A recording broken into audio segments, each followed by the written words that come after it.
আজকে হঠাৎ ইচ্ছে হলো পাগলাখালি ঘুরতে যাওয়ার। যদিও আমাদের বাড়ি থেকে বেশি দূর নয়, তাই সকাল সকাল স্নান টান করে বাইক নিয়ে বেরিয়ে পড়লাম। আপনারা যারা ট্রেনে আসবেন, শিয়ালদহ থেকে গেদে লোকাল ট্রেন ধরে মাঝদিয়া নেমে অটোতে উঠলে 40 মিনিটের পথ। যদিও এটা গ্রাম, তাই রাস্তার দুপাশে সবুজ ঘেরা মাঠ, গাছপালা, প্রাকৃতিক মনোরম পরিবেশ ও প্রাকৃতিক সৌন্দর্য দেখতে দেখতে পৌঁছে যাবেন পাগলাখালি ধাম। পাগলাখালি যাওয়ার আগে মাঝে পড়বে একটা পলদা নদী। যদিও পাগলাখালিটা একটা নদীর পাশে অবস্থিত, তাই আপনারা মনে করলে নৌকা করে মন্দির ঘাটে পৌঁছাতে পারেন এবং বাঁশের ব্রিজ দিয়েও আপনারা যেতে পারেন। আগে জ্যৈষ্ঠ মাসের প্রতি সোম ও বৃহস্পতিবার এখানে অনেক ভক্ত সমাগম বেশি হতো। এখন সারা বছরই সোম ও বৃহস্পতিবার লোকজনের ঢল নামে। এছাড়া বাকি দিনগুলোতেও লোকজনের আনাগোনা ভালো লক্ষ্য করা যায়। এই পাগলা বাবার মহিমা চারিদিকে ছড়িয়ে পড়ার কারণে সমগ্র পূজা অর্চনা অবশ্য ওই গাছটিকেই ঘিরে। ওই গাছের নিচে অবশ্য এখন অনেক পাথরের শিবলিঙ্গ দেখতে পাওয়া যায়। বহু দূর দূরান্ত থেকে দর্শনার্থীরা আসেন পুজো দিতে। মন্দিরে ঢোকার মুখে অনেক পূজা সামগ্রীর দোকান দেখতে পারবেন। নির্দিষ্ট দামে সেগুলো নিয়ে আপনি পুজো দিতে পারেন আপনার ও আপনার পরিবারের মঙ্গল কামনার জন্য। কথিত আছে এখানে আগে নাকি দরিদ্র মানুষের শ্মশান ছিল। সচরাচর লোকজন ওখানে যাওয়া আসা করতো না। কোনো একদল সাধু সন্ন্যাসীরা গাছের নিচে পুজো করা সামগ্রী ফেলে রেখে যান, যা ওখানকার মানুষের চোখে পড়ে। এবং সেটা ছিল জ্যৈষ্ঠ মাস।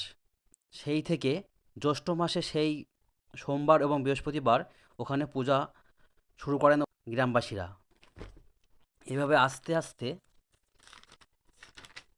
পাগলা বাবার মহিমা চারিদিকে ছড়িয়ে পড়ে।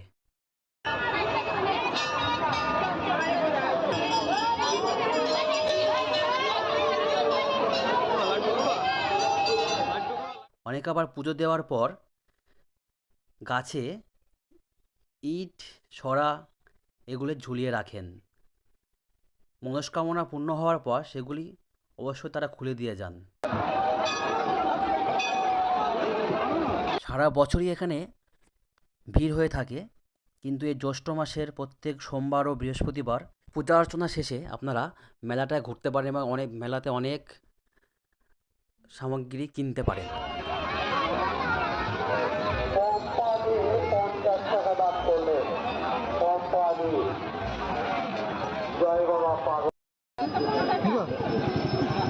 পর মেলাটা ঘুরে দেখার পথে এক কাকু ডাকছে, বৌদি এই তো ঠান্ডা, জীবন বাঁচান, জীবন বাঁচান।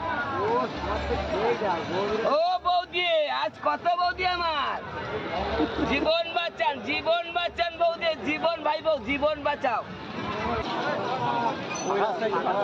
কত করে? 10 টাকা। জীবন বাঁচান। কি বাঁচাবে? গরমে ঠান্ডা কার না ভালো লাগে। ব্যবসা করি ছোট, মোটলার উপরের দিকে একবার। এই যে ছবিটা দেখছেন, অনেক দিন আগের পাগলাখালি। মনস্কামনা পূর্ণ হলে যে টাকা দান করেন, সেই টাকা থেকে মন্দির নির্মাণ, আহার স্থান নির্মাণ ইত্যাদি তৈরি করা হয়েছে।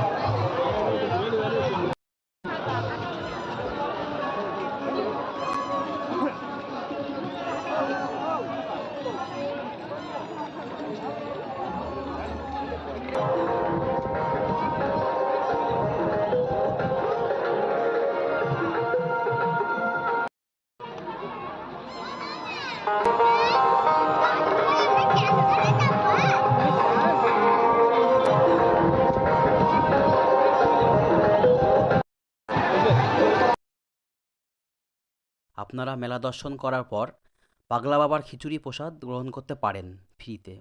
বসে খাওয়ারও ব্যবস্থা আছে।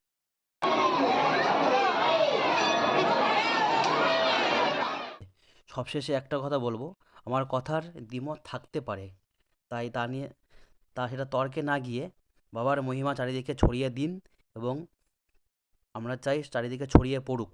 সবাই বলুন জয় পাগলা বাবার জয়।